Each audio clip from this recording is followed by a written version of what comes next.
you are going to learn how to perform linear search or sequential search using C programming. Initially, we'll see an example. Once after understanding the example, we'll see the program. Finally, we'll talk about timing complexity. It means the amount of time the linear search takes to find an element from the given input data. In this example, I've used an array with the 5 elements. The index positions are from 0 to 4. It's an array of 5 elements. I've taken some random input values 15, 46, 24, 32, 19. Some random values I've taken. This is the key that I wanted to search, 32. Searching is not at all a new operation that we have been doing since the moment we started using the computers. Best example is Google search. Whenever an amount of data is already present in the database or in the computer machine, we always do the search operation. We obviously do it in the mobiles, we do it in the Facebook, we do it in the Instagram, Google search. Plenty of examples are there for searching. It is a routine operation that we do in computer. This is the very first basic technique, very easy technique that you are going to learn is linear search. The name itself says linear means straight. Search in a straight fashion. Alright, start searching the element 32 from index position 0. 32 is tested whether it is equivalent to 15 or not, which is present in the index position 0. No, it is not equivalent. 32 is not equivalent to 15. So increment the position. Position is now 1. 32 is compared with 46. Both are not same. Increment the position. Now the position is 2. 32 is compared with 24. Both are not same. Increment the position. Now the position is 3. 32 is equivalent to 32. Here is the place where you need to stop the iteration. The value that you are going to search is found at position 3. This is the answer. It is not only important to tell that 32 is present in the data, but also it is equally important to tell the position or the place where or the address location where the element 32 is found. According to the input data that I have taken, the position 3 is the answer.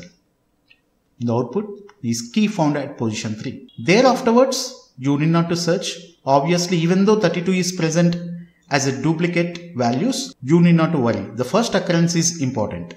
One more example you will see, the similar example.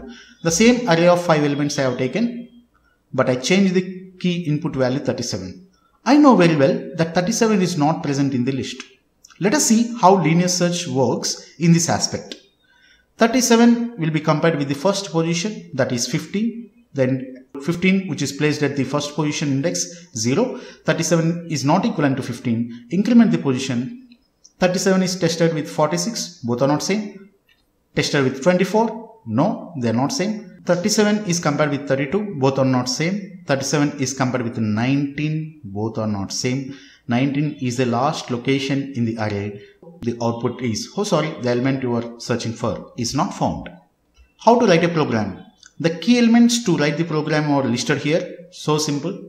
Look at here. Take one flag variable. You could use an integer data type or a boolean data type to set flag as 0. In this program, I'm using the flag variable as an integer variable. I've set the flag variable to 0. The second step, start comparing the key element with each array element. If element is found, then make flag value as 1 and break the loop. Thereafterwards, you need not to continue the loop because the element that you are looking for is already found. It's an unnecessary thing to continue the loop. You can break down there. You could ask me, what if I have the same value at some other locations? Duplicate values are actually not required to learn these concepts of data structures or programming concepts. Even though you have a duplicate value, the same approach can be extended by you. Our main objective is to find the value at the first occurrence. If it is found, then we can say that our approach is working. You need not to test our approach for the duplicate values. You need not to take duplicate values into the account. After loop, compare flag value whether it is 0 or not. If it is 0, it means that element is not found. In case at some point you have changed the flag value as 1, then you need to return the position value. The position is nothing but whatever the value that is being used for the looping purpose, whether it is for loop or while loop, whatever the loop that you used for linear search purpose, you might be using some variable for iterating purpose. That iteration where exactly you have breakdown, that is nothing but the position where you have found the element. All these 5 steps, whatever I have demonstrated roughly now, will become quite easier for you the moment I am showing you the program. Come, let's see. This is the program. Look at here. I have taken an array of 20 elements, A of 20. But user's choice, I'm asking to enter the size. The size will be entered here. So within 20, user can give the value 10 or 5, it depends. This is the input key value. The key variable is taken into the account. I is for iteration. This is a flag that I've used. Flag equals to 0. Instead of taking flag as 0, it would be always better if you take flag as boolean. In your case, you can take flag as boolean because boolean is very small, because we are not using a flag to store other values other than 0 or 1. Binary bits, so it's better you always use boolean, but don't mind that I've used as an integer here. I'm asking user to enter the size. The size I'm storing in a variable called as size, and then I'm entering all the values. I'm storing all the values into the array using a loop where the scanf statement is written in the address of a of I. All the values depends upon the size. What are the size that is mentioned by the user, whether it is 5 or 10 or 15, within this 20 range, what is the size that is given by the user? Then I can store all the values. I can put on one question here. What if user has given some size which is exceeding this 20, just like 30 or 35, you will get a segmentation error. If you try to insert a value beyond the say of 20, which is not at all there, that location, then you will get a segmentation error. Alright, expecting that user has provided some size within the range of 20, 0 to 20, you can enter the values. Once after entering the input values, now it's time to enter the key value. What is the key value that you wanted to enter? You can enter. Here, the highlighted part is nothing but the logic that we are doing for linear search or sequential search. I'm iterating 0 to size. Each time I'm comparing the key value with a of I. Very simple, a of I. The moment if key value is equivalent to a of I, I'll get inside, I'll make flag as 1 and I'll break. I no more I wanted to use this for loop. Okay, I should come out of for loop the moment this condition is satisfied. But never if this condition is satisfied, then flag will never become 1. Finally, I'm testing whether flag became 1 or not. After coming out of this loop, I'm testing whether flag value is 1 or not. If flag value is 1, then element is found at position I. I is a place where you have broke down your loop. In our example, we found 32 at third position. If you take the same example, then ith position is nothing but the 3. If element is never found, as part of our second example, 37 is not there in the list. In such case, you will get, element is not found. Very simple program. It is done through one simple iteration. It could be written using for loop or while loop or do while, whatever the loop that you want, you can do it. So I have used for loop here. It's quite easy program. It is one of the easiest techniques, one of the easiest programs in the curriculum. The biggest advantage of linear search is it's very, very, very easy technique. We should be happy for this. So simple, very easy to remember, very straightforward technique, no confusions, nothing else. This is the biggest advantage of linear search. It is highly flexible. Let us talk about timing complexity. Timing complexity is nothing but the amount of time that linear search takes when you have given n number of elements present in the array. For an example, I have taken an array with n number of elements. I wanted to calculate the time complexity. There are two important times with respect to any algorithm in the computer science.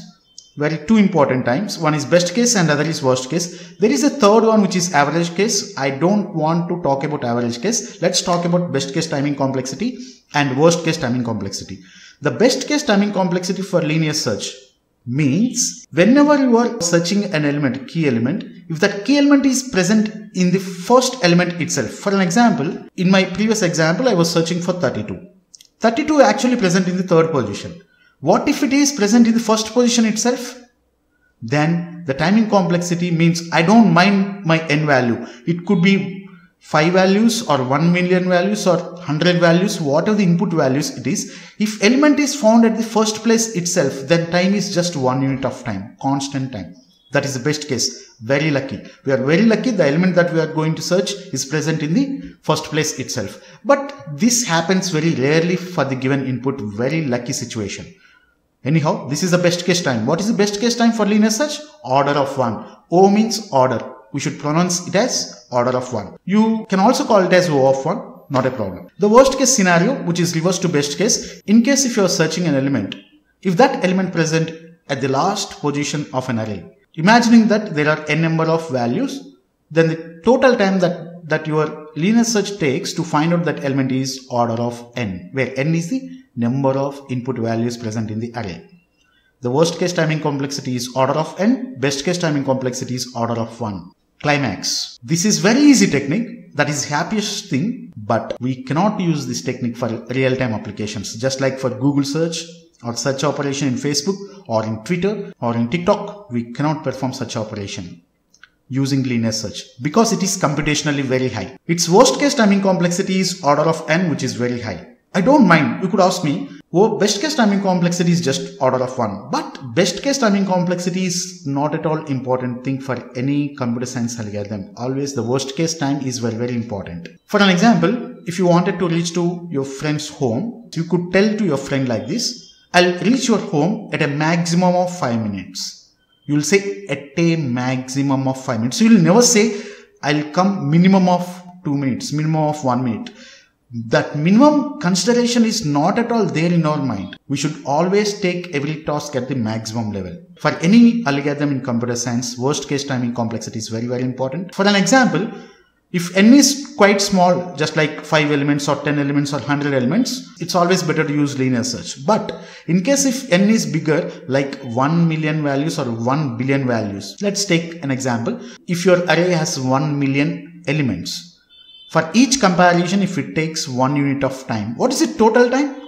Order of 1 million. If one comparison takes exactly 1 second, it means that 1 million seconds you will take to find out whether that element is there or not according to linear search. It is never used in any kind of real-time applications. I'm pretty much sure about it. The upcoming lesson, we are going to see binary search. If you learn linear search, it is very easy to learn binary search. That's why every instructor teaches this concept before we teach the binary search, which is in practically binary search is in use when compared to linear search. Linear search, worst case timing complexity is too big to implement it in real-time applications. That's it. We are done.